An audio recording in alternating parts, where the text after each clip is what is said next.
Julius Caesar obviously has political overtones. I'd always kind of thought if I ever had a chance to do this show, I'd definitely set it in Washington, D.C.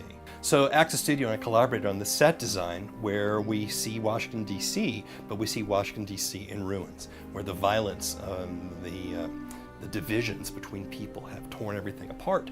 It's one of the things about Shakespeare is that, it was written hundreds of years ago, and yet Shakespeare endures because the themes he writes about stick with us and resonate with us today.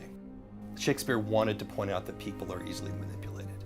And I think we have to sort of acknowledge that in the age of fake news and Twitter bots and other nations interfering in our politics, we have to acknowledge that, yeah, we are, if we're not careful.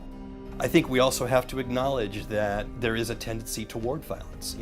When Mark Antony makes her speech and incites the crowd to riot, it ends up destroying the whole city. And we have to sort of focus on the fact that if we're not careful, we too can become that violent. And Shakespeare clearly says that's not the answer.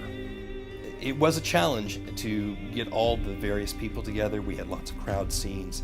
When you stab Caesar on stage and you have blood packs, you've got to prepare for the mess and the costumes and all of that kind of thing. Theater is an incredibly collaborative art form. It's theater and film both require a lot of people. There's a lot of moving parts in order to make things happen. I'm very pleased with the work that the students put in. And I'm also pleased with the College of the Arts and that they wanted to sponsor this Year of the Arts, a way to highlight the kind of excellent work that we all do here at Georgia State.